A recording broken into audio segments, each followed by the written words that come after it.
¿Qué tal, compañeros? Buenas noches. El día de hoy vamos a tratar sobre el tema de la antropología y el movimiento indígena del Ecuador. Bueno, como sabemos, en 1990 se da el primer levantamiento indígena nacional que fue capaz de paralizar el país, ¿no? Y produjo sorpresa sobre el grado de organización que había llegado a adquirir el movimiento indígena del Ecuador. Desde ese momento, levantamientos periódicos han tenido éxito en dificultar la implementación de algunas reformas neoliberales en el país, ¿no? En 1998 se redacta una constitución que reconoce el carácter multicultural de la nación ecuatoriana, ¿no? Y también los derechos indígenas a ciertas esferas de autonomía y apoyo estatal también. Es indudable que el movimiento indígena ha democratizado en gran medida el Ecuador, ¿no?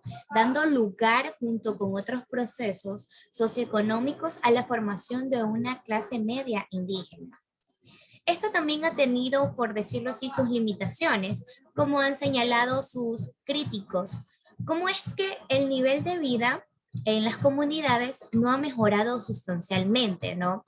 La separación entre el liderazgo y las bases y también la errada alianza con el coronel Lucio Gutiérrez también, que dejó al movimiento totalmente dividido y mal parado.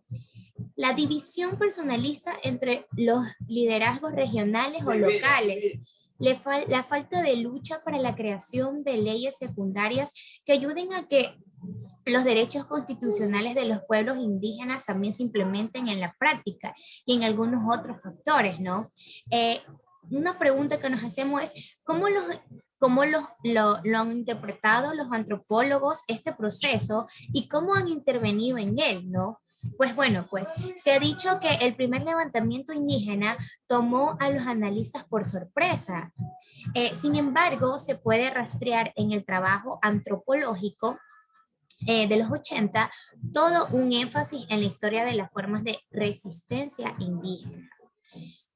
Trabajos que no estaban desconectados de la participación de los investigadores, ¿no? Por ejemplo, es interesante señalar que el movimiento indígena tomó la palabra levantamiento para sus protestas de la investigación histórica, ¿no? También la huipala, que es un símbolo del movimiento indígena, parece haber sido tomada de las investigaciones de los etnohistoriadores también, ¿no? Sin embargo, en la mayoría de los antropólogos quizás no enfatizaron suficientemente la poderosa máquina organizativa que se estaba formando en los 80, ¿no? Dos posibles explicaciones para esto, que son los campesinos que habían sido reprimidos en su actividad política desde los años 30, ocultaran hasta cierto punto su trabajo político, ¿no? Esto explicaría, por ejemplo, que Mary Weismantel en 1988 haya enfatizado a fines de los 80 la falta de conocimiento y de participación de los indígenas en la política nacional, ¿no? Precisamente en una zona de Cotopaxi, ¿no? Donde hubo un fuerte activismo de las izquierdas, ¿no? Desde los años 30 a los 80, ¿no? Que se estaba creando una de las ramas más activas de la CONAE. Quizás por esta razón haya sido más fácil percibir el activismo del movimiento indígena en la Amazonía, ¿no? Donde el aparato represivo estatal y terrateniente se podría decir que eran más débiles, ¿no? Una segunda razón puede ser el importante papel que jugó la Iglesia Católica en la constitución de la CONAE. Algunos investigadores de la izquierda eran anticlericales e interpretaban las actividades de la Iglesia como una contribución para reforzar el estatus. En otras palabras, Juan Bostazo estaba muy consciente del poderoso movimiento indígena que se estaba formando, en el que los salesianos tenían también una participación importante, ¿no? Después del movimiento de 1990 y siguiendo las movilizaciones periódicas del movimiento indígena cada año o cada 2 años, se han publicado un gran número de estudios.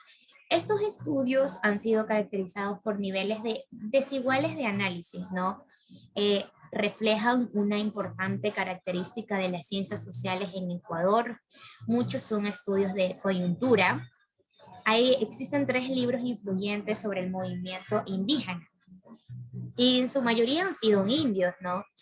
La primera sería una reflexión sobre el levantamiento indígena de 1990, coordinado por Diego Cornejo. El levantamiento indígena del Inti Raymi también en 1990, escrito por Segundo Moreno, José Figueroa. Y también el sismo étnico en el Ecuador, 1993, escrito por José Almeida. Los 2 primeros libros escritos, El calor de la coyuntura, son, sin embargo, documentos importantes para comprender los orígenes del movimiento. El primero es de tipo periodístico y pensando en un público en general. Cuenta con artículos de expertos juntos con el punto de vista de los actores del conflicto. El levantamiento indígena del Inti Raymi combina el análisis de largo aliento de Segundo Moreno sobre la historia de las sublemaciones indígenas con un análisis más coyuntural del levantamiento de 1990 también. Una interesante contribución de este libro es la discusión de la heterogeneidad regional del movimiento indígena y la forma en la que luchas locales y regionales, también nacionales, se articulan. Sismo étnico en el Ecuador, publicado algo después que los otros 2, cuenta con un análisis importante de las raíces del movimiento indígena por León Sasmog, Andrés Guerrero, Jorge León, Jorge Trujillo, José Almeida y otros autores. Un aporte interesante, mucho más reciente, es el poder de la comunidad. Ajuste estructural y movimiento indígena en los Andes ecuatorianos de Fernando Guerrero y Pablo Espina. Estos autores demuestran las conexiones entre los momentos de movilización indígena y los intentos estatales de introducir el ajuste estructural con abundantes datos. Sin embargo, también señalan la colaboración del movimiento con algunas estrategias neoliberales desde su entrada en el juego político en 1995. Nos muestran así algunas ambigüedades y contradicciones del movimiento indígena con numerosas anécdotas, ¿no? Que dan fe de la participación de los autores en la política interna del movimiento, pero sin analizar más a fondo su lógica, por decirlo así también, ¿no? En resumen, podría decir que desde el primer levantamiento de 1990 se ha escrito mucho sobre el movimiento indígena. Algunos trabajos han sido inspirados por las diferentes coyunturas. Otros son el resultado de consultorías para organismos internacionales, para empresas públicas o privadas, como las petroleras, o para las mismas organizaciones indígenas, ¿no? Mientras que otras quizás son de corte más analítico. La mayoría de esos trabajos han apoyado al movimiento indígena, siendo las interpretaciones críticas escasas incluso en los momentos de crisis, cuando el movimiento también ha cometido errores importantes, ¿no? Como fue desde mi punto de vista su alianza con el coronel Lucio Gutiérrez, que fue un gobernante que se caracterizó por el autoritarismo, la falta de respeto al Estado de Derecho y su interés por fraccionar al movimiento indígena, ¿no? Gracias.